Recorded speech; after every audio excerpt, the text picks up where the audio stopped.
Hello everyone, my name is Nemanja Živković and today I'm using chesswithknarik.com to record this video. Also I want to inform you that we already published our new platform chess.ai, so you can visit it. There is a lot of new features inside, and every week you have some free webinars on both platforms, chesswithknarik.com and chess.ai. Also today we will discuss about position on the board. Topic is creating weaknesses, and let's check this position. You can see that position is about equal here, but we are white and we have some small advantage, and very nice plan how we can continue here. But yeah, when you check pawn structure, also pawn structure, yeah, it's maybe slightly better for us because we have more pawns in the center, and potentially we can try to push on a queen side of the board to destabilize these three pawns. Also, we already made a short castle. We can bring our rook in a game, but it's not that simple, of course. If we play just some normal moves in the center to bring our rook in the middle, bishop somewhere, position will be equal because it's not that simple to. It's very small advantage. Let's say we will check few options, and later I will show you what should be perfect plan for white here. Okay, let's say if we start with e4.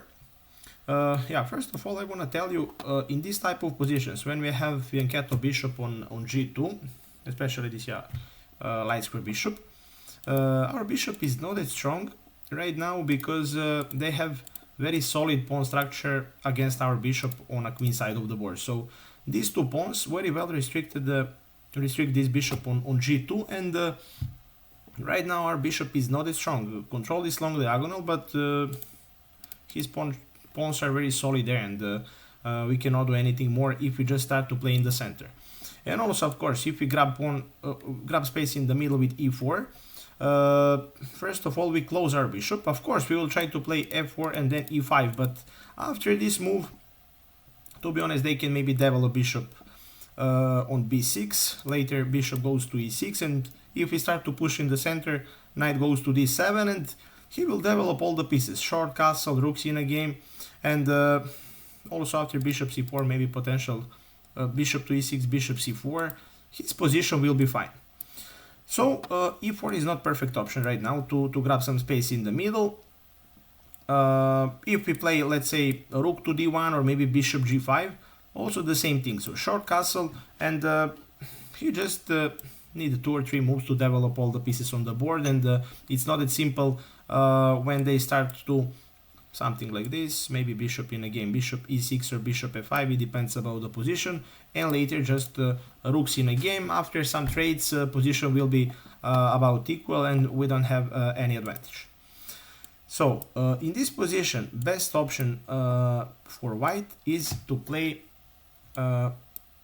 minority attack on a queen side of the board. So best plan here for us is to play b4 immediately. So we have 2 pawns against 3 pawns on a queen side of the board.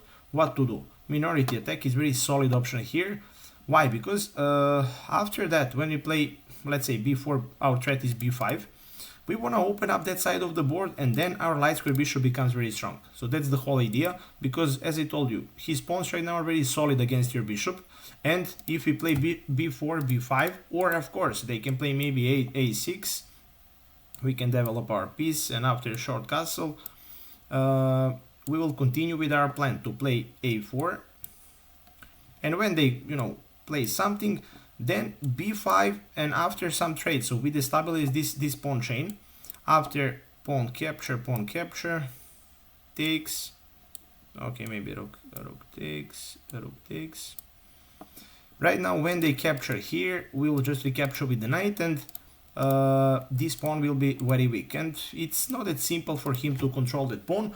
Also, if he just wait here, let's say he just plays something, maybe bishop back or bishop in the center, that's also not perfect option for him, because we will trade that pawn and we will play against that pawn. It should be isolated pawn.